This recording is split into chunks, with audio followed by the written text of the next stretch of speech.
suliranin, lahat ay aking kakayanin, pagkat ikaw ay kapiling. Subukin man ng panahon, mananatili sa'yo, Panginoon.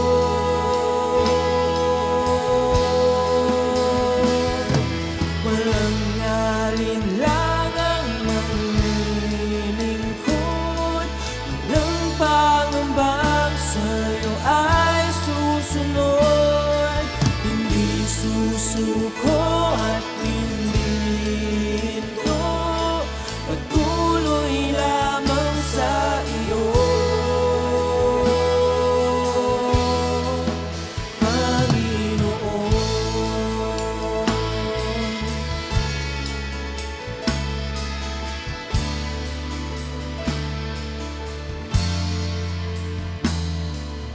Ikaw ang aking paglilingkuran, kahit saan dalhin.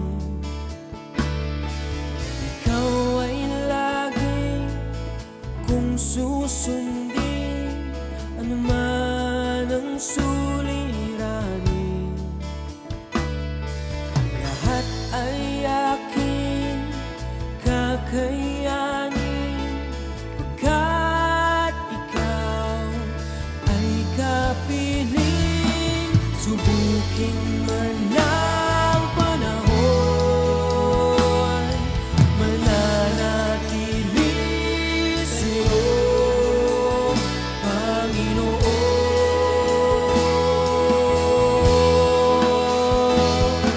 Walang alinlangang maglilingkod, walang Okay, mga magulang, mga kapatid na sumusubaybay sa programang ito ng Tinig ng Pag-asa, ay ang inyo pong lingkod muli, si Reverend Ber Santos ng Jesus Be Lifted Up, Oriental Mindoro Chapter. So narito po tayo ngayon upang pag-aralang muli ang kanyang mabuting balita na humahamon sa ating lahat upang ang ating buhay ay lubos na maging matagumpay. At ang ating pong teksto o ngayong gabi ay matutunghayan po natin sa Colossians 4 verse 17. Gusto ko pong basahin ang sinasabi ng banal na kasulatan. And tell Archippus, be sure to finish the task you were given in the Lord's service. Sabi po sa Tagalog, pakisabi ninyo kay Arkipo na ipagpatuloy ang gawaing tinanggap niya sa Panginoon. So purihin po ang Diyos sa mga salitang ito na binanggit po ni Apostol Pablo sa mga taga-Colosas, at ito po ay naka-address kay Archippus o kay Arkipo. No? Si Arkipo po ay ilang beses lamang nabanggit sa banal na kasulatan. Kung babasahin po natin ang Philemon chapter 1 verse 2, ay nabanggit po dito na si Arkipo ay kamanggagawa o kapwa-kawal, no? Maaring siya po ay isang Roman soldier sa tunay na buhay at naging member ng Colossians Church noong mga panahon na yon. At si Philemon po ay pinagbilinan na patungkol po kay Arkipo, no? At ang sabi ho doon, sabi sa ibang translation, see to it that you complete the work you have received in the Lord. So ito po yung nagbibili na kung ano po ang gawaing ipinagkatiwala kay Arkipo, ito po ay kanyang tapusin o ipagpatuloy sapagkat ito po ay kalooban ng Panginoon. Okay? So, mapapansin po natin, si Apostol Pablo po kapag siya po'y gumagawa ng mga sulat, hindi lamang po yung addressee ang kanyang binabanggit, kundi yung mga kapatiran sa palipaligid, ano? Katulad po dito sa Colosas, nabanggit niya po dito yung kanyang mga kamanggagawa, katulad ni Nimpa na nagtitipon sa kanyang bahay, at marami pang iba, no? Si Epaphras, ayan, binanggit din po niya. So, i-focus po natin ang ating pag-aaral sa buhay po ni Arquipo, na kalooban ng Diyos, maging tayo po sa ating paglilingkod sa Panginoon, may kanya-kanya pong pagtawag sa atin ng Diyos. Maaaring kayo po'y tinawag ng Panginoon upang magpastor, maging isang evangelist o tagapangaral ng mabuting balita sa iba't ibang lugar, church planter, no? Tinawag po tayong apostol o propeta, no? At yung iba po ay tinawag na maging teacher. Okay? So ano man po ang pagkatawag sa atin ng Panginoon, ang bottom line po niyan, mga kapatid, ay kaluluwa. Ibig sabihin, yung Great Commission po ng Panginoon na kanya pong iniwan sa atin bago po siya tumungo sa Ama, no? Nasabi ng Mark 16:15, ng Matthew 28:19 to 20, ay humayo po tayo at ipangaral ang kanyang buhay at banal na salita. Tayo daw po'y magdisipulo, no? O mag-alaga ng mga lingkod ng Diyos o magiging lingkod ng Diyos upang magamit sa ministeryo. At katulad po ni Arquipo, siya po ay merong ipinagkatiwala ang Diyos sa kanya, no? At kung ano man 'yon, ito po ay pinapatapos po sa kanya, no? Sapagkat sa totoo lang, tayo pong lahat ay may kanya-kanyang katungkulan o responsibility sa ministry. Ang inyo pong lingkod ay tinawag ng Panginoon upang mangaral ng kanyang salita. At sa ngayon nga po ay may gawain po tayo dito sa Mindoro. Meron na po tayong 6 na simbahan na pinangungunahan, no? At ito po ay magkakalayo, ano? Pinakamalayo po ay doon sa Bulalakaw, na kung saan ay marami pong kaluluwa ang talagang uhaw na uhaw sa salita ng Diyos. At ito po ay pinangungunahan ng ating kapatid na si Pastor Renato Arandia. So parang siya po yung Arquipo, no? Siya po yung pinagkatiwalaan ng Panginoon para pangunahan yon. Ngayon gusto ko pong i-share sa inyo how to fulfill the ministry that God has entrusted unto us. Paano daw po natin tatapusin o kukumplituhin yung ministeryo na pinagkatiwala po sa atin ng Panginoon, no? Dito po sa 2 Timothy chapter 4, kung bubuksan po natin, 2 Timothy chapter 4 beginning verse 5. May banggit po dito si Apostol Pablo kay Timothy. At nakita ko po ito nung aking pagbulay-bulayan. Ito po ay isang magandang pamantayan o guide para po mapulfill natin ang ministry. Ano po? So sabi po rito sa verse 5, ngunit ikaw, maging mahinahon ka sa lahat ng oras. Magtiis ka sa panahon ng kahirapan, gampanan mo ang tungkulin ng isang mangangaral ng mabuting balita at tuparin mo ng lubos ang iyong paglilingkod. Ayan. So dito po ay binigyan po ng instruction ni Apostol Pablo si Timoteo para ganapin o para makumpleto ang role niya sa gawain ng Panginoon. Ang sabi po doon sa unang bahagi, sabi ron, you should keep a clear mind in every situation, no? Dapat daw pong maging malinaw ang ating pag-iisip, maging mahinahon. So kung nung araw po hindi tayo mahinahon, pabigla-bigla, pabugso-bugso, madaling magalit, madaling mainis, sa paglilingkod po natin talaga sa Panginoon, kailangan po ng kahinahunan. Kailangan po ng hindi lamang basta seryoso, kundi mapagtimpi tayo, no? At ito po naranasan ko habang naglilingkod po tayo sa Panginoon. Kasi nga po, ang background po ng pamilya natin ay magulo, no? Kami po bilang magkakapatid 10 po kami magkakapatid, pero dahil napakadami namin, magulo po sa bahay. At kami mismo mga magkakapatid ay away ng away. Lalo na pag wala yung magulang namin at nagsisipagtrabaho sa bayan. So, dumating po ang panahon na tayo po ay nakapag-aral, nakatapos ng pag-aaral, nakapagtrabaho, no?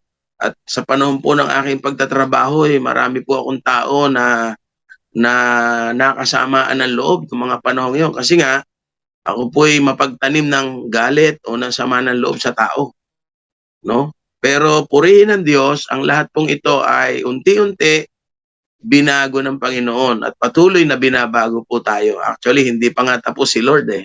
Kuminsan kahit sa ministeryo, sa paglilingkod po natin, may tendency na tayo ay mainis, magalit, no? Pero sa biyaya po ng Panginoon, napagtatagumpayan po natin yan. Kaya yun po ang una, no? Sabi rito, maging mahinahon ka sa lahat ng bagay, no? At talagang ito po ang kalooban ng Diyos na maging mahaba ang ating maging malawak ang ating pangunawa, mahaba ang ating pisi, kumbaga, para yung lahat ng mga bagay-bagay na nangyayari at ipinapahintulot naman ng Panginoon ay mapagtagumpayan po natin. Yung pangalawang banggit po dito ni Apostol Pablo kay Timothy, sabi niya, magtiis ka sa panahon ng kahirapan. Sabi sa English, don't be afraid of suffering for the Lord. Yun. Huwag daw po tayong matakot kung merong pagtitiis, kung merong pagsubok, may problema habang tayo naglilingkod sa Panginoon. Talagang kaakibat po niyan yung pagkatawag sa atin ng Diyos na kuminsan nakakaranas po tayo ng kahirapan, no?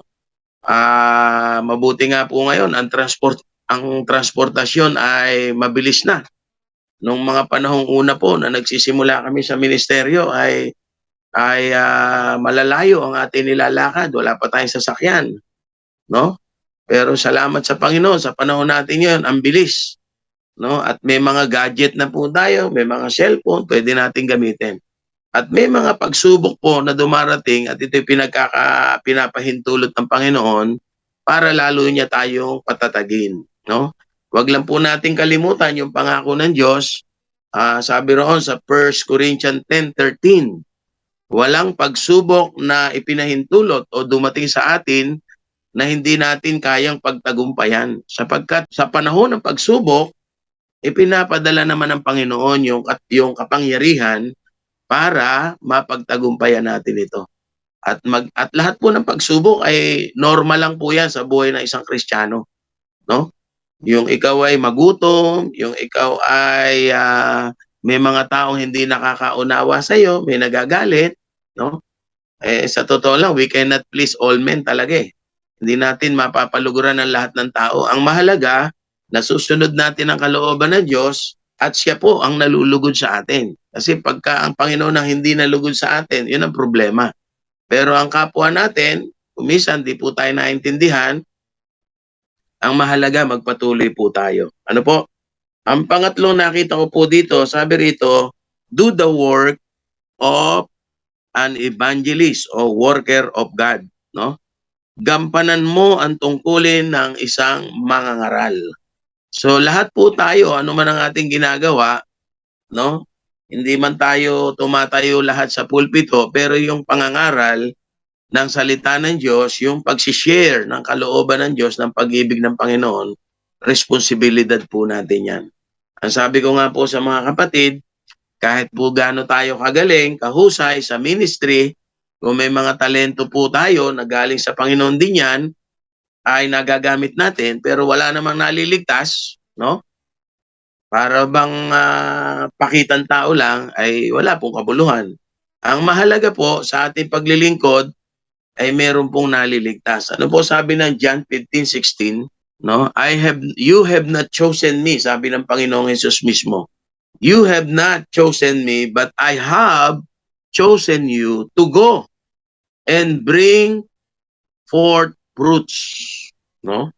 And that your fruit should remain, sabi ng Panginoon. No, kailangan daw po humayo tayo, mamunga, at yung bungang 'yon ay manatili, hindi mabulok. Ibig sabihin, magpatuloy at dumating ang time, sila man ay mamunga rin ng madami. So kung sa panahon natin ngayon, usong-uso yung networking, panahon pa ng Panginoong Jesus, uso na po yan. No, kaya nga tayo meron tinatawag na G12, G7, G3.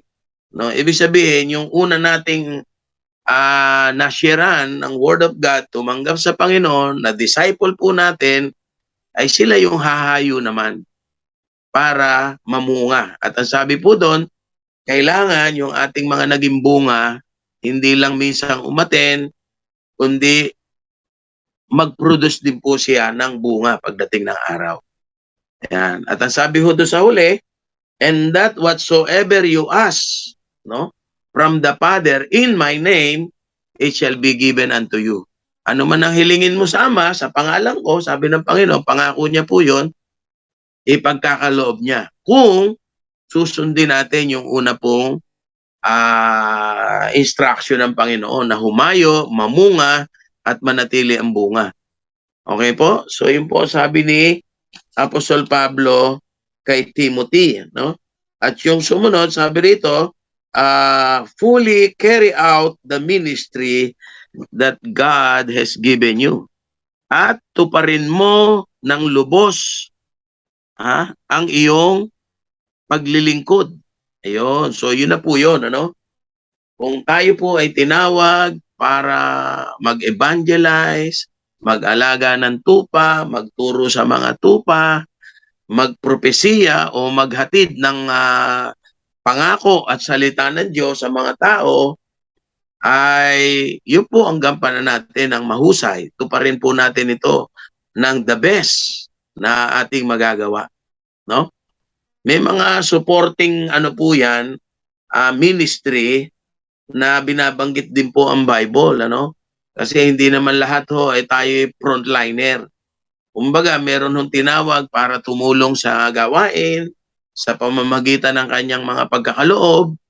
Merong tinawag para maging caretaker sa church, tagalinis, tagahugas ng mga pinggan, ganyan. Yan ho ay ministry po yan.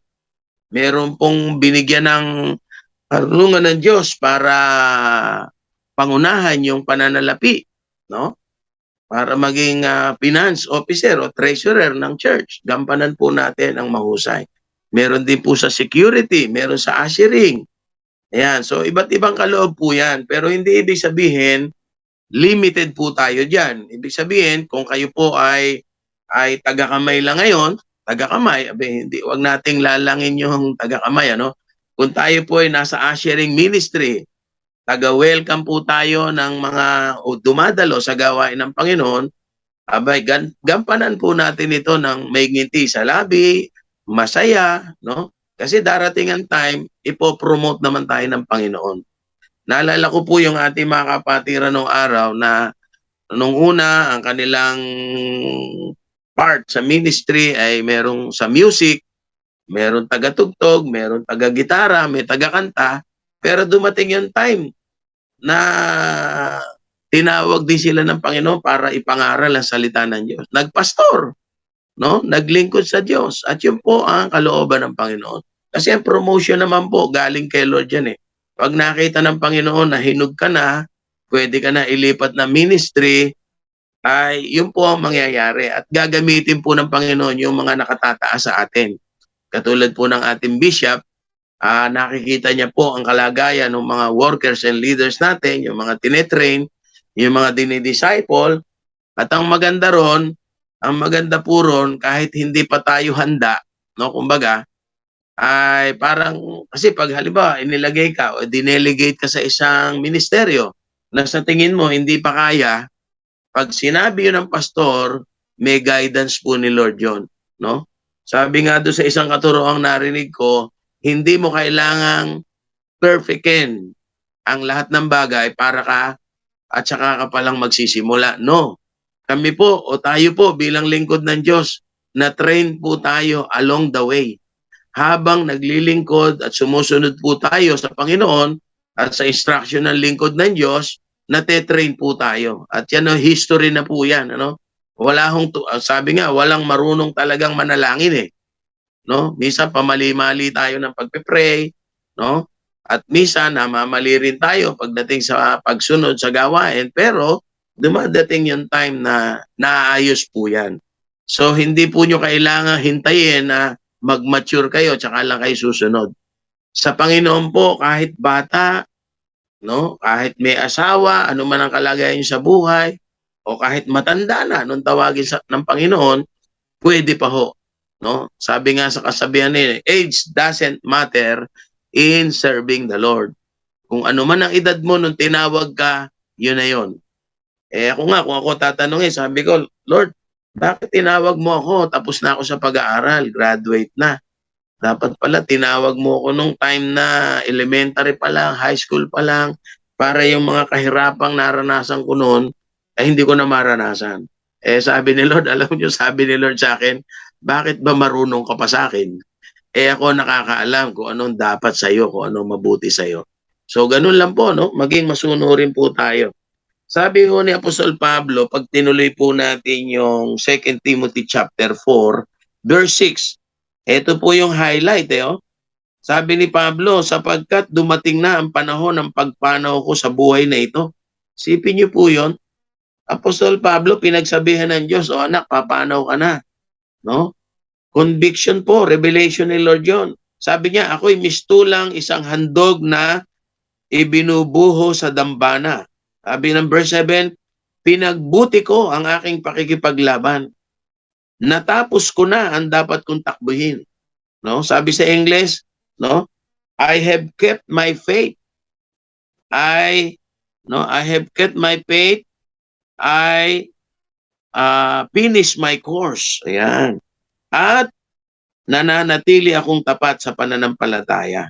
So, yun po sabi ni Pablo, no? I fight the good fight of faith, no? Siya daw po'y lumaban ng mabuting pakikipaglaban at sabi doon, natapos niya ang kanyang ministry, ang kanyang kurso. I have finished my course. I have kept my faith. So, handa na po siyang pumunta kay Lord. No? At yun ho, revelation sa kanya ng Panginoon. So, tayo po, bilang mga lingkod ng Diyos, ay kailangan po ay maging, sabi rito, tingnan po natin ito. May additional verses po. 1 Corinthians chapter 9, verse 24. Ito po sabi, no? No, sabi ng verse 24, yan. Alam ninyong ang mga kalahok sa paligsahan ay tumatakbong lahat, ngunit iisa lang ang nagkakamit ng gantimpala. Kaya't pagbutihin ninyo ang pagtakbo upang kamtan ninyo ang gantimpala. Lahat ng manlalarong nagsasanay ay may disiplina sa lahat ng bagay upang makamit ang gantimpalang panandalian lamang. Ngunit ang gantimpalang hinahangad natin ay panghabang panahon. Sabi ni Apostol Pablo, hindi ako tumatakbo ng walang patutunguhan at hindi ako sumusuntok sa hangin. Subalit sinasanay ko at sinusupil ang aking katawan upang sa gayon hindi ako maalis sa paligsahan pagkatapos kong mangaral sa iba. So ano po yung keyword? Ang keyword po dyan ay discipline. Pag ikaw po ay isang atleta, no? Alam naman natin, marami tayong mga atleta sa Pilipinas, yung nanalo po sa Olympic na babae na napaka galing sa disiplina, yung nagbubuhat, no? Yung nagbubuhat ng barbell na ganon. Sipin nyo, nabubuhat niya yung doble pa ng bigat niya, no? Maging ang ating kababayan si Manny Pacquiao, hindi yan magiging 8th Division World Champion kung walang disiplina sa sarili, walang disiplina sa katawan, walang disiplina sa pagkain, walang disiplina sa kanyang pang-araw-araw na buhay, lalo na po sa training, no? Kaya tayo po, inihalin tulad po tayo sa isang atleta, no? Na dapat daw po ay tayo, kumbaga sa manlalaro o mananakbo, we must run to win the prize. Nakatune po tayo doon sa premyo, no?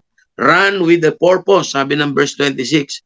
In every step, hindi na raw po tayo Katulad ng yung nagsha-shadow boxing, yung bang parang sumusuntok sa hangin. Hindi po. Pag sumuntok po tayo, dapat may patama. Ang ibig sabihin, tayo po ay sure winner, no? Sure winner po. Kaya kailangan po natin ng training. Train yourself to do what you should need to do. What you should do. Ayun ang sabi, no? Okay? And lastly, sa Philippians 3 verse 12, ang sabi po ng Philippians, tingnan po natin ha. Ito po yung huli. Verse 12 hanggang 14. Sabi po doon, I do not claim that I have already succeeded or have already become perfect. I keep striving to win the prize. Yun. For which Christ Jesus has already won me to himself. Of course, my friends, I really do not think that I have already won it. The one thing I do is to forget what is behind me and do my best to reach what is ahead. And verse 14, so I run straight toward the goal in order to win the prize, which is God's call through Christ Jesus to the life above.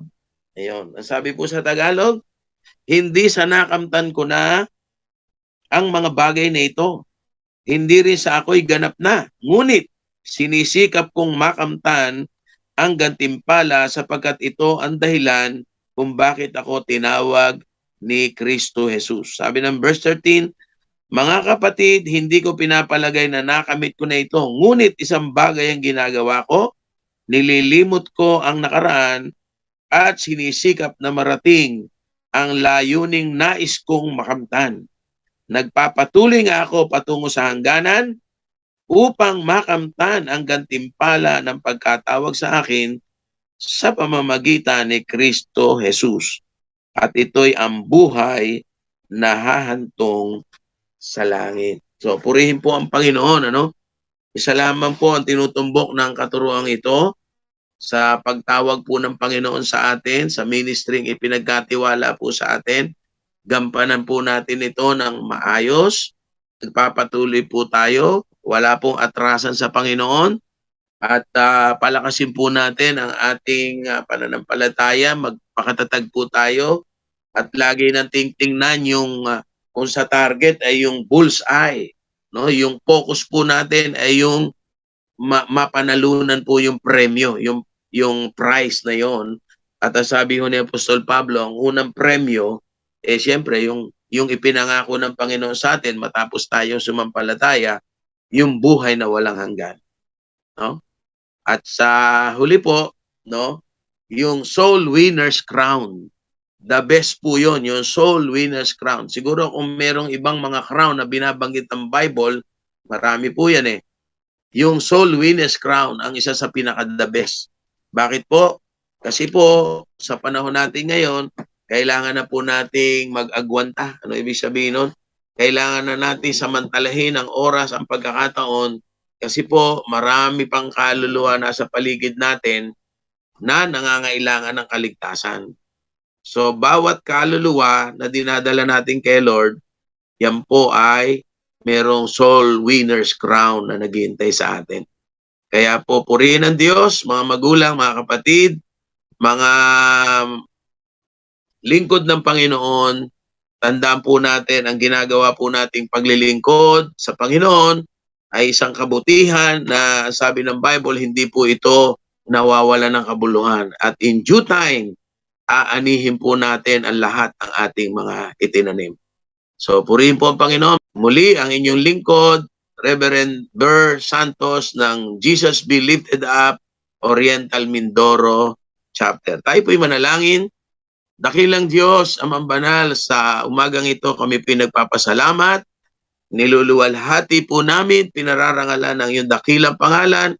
Salamat po, O Diyos, sa pagkatawag niyo po sa amin sa bawat ministeryo, sa bawat gawain na pinagkatiwala niyo po sa amin, O Lord. Dalangin po namin na ito'y aming matapos ang aming takbuhin at ang premyo na nakahanda para sa amin ay aming makamtan. Dalangin ko po sa aking mga magulang, mga kapatid, at sa lahat po ng mga lingkod ng Diyos na kung minsan ay nakakaranas ng problema, pagsubok, panghihina, Lord, at gusto na umatras, Panginoon, palakasin mo po ang kanilang mga bisig, palakasin mo po ang kanilang mga pananampalataya, at kung meron man silang mga panalangin na hindi pa nila natatanggap ang katugunan, Panginoon, gumawa po kayo ng dakila at mabubuting bagay sa kanila.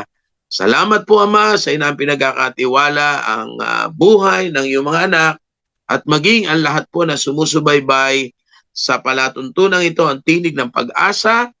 Patuloy, O Diyos, na padaluin niyo po ang himala ng pagpapala, kagalingan, kalusugan, ang pag-iingat niyo po sa bawat isa, lalo na po sa patuloy na banta ng COVID-19 na ito, na meron pa rin kaming ibang mga kababayan ang nahahawa. Ama, Ama, Ama, sa pangalan ni Jesus, pinagkakatiwala po namin sa iyo ang lahat ng ito. At ang aming mga kapatid na may mga pangailangang pisikal, material, espiritual, Panginoon, Lord, continue to pour out your blessings upon them in the mighty name of our Lord Jesus Christ. Salamat po, Ama. Inangkin namin ang tagumpay at sa iyo po ang pinakamataas na papuri, kaluwalhati at karangalan. Ito po ang aming panalangin. Sa pangalan ni Jesus, ang lahat po ay magsabi ng Amen, amen, amen. Magandang araw po sa ating lahat. God bless you all and good day.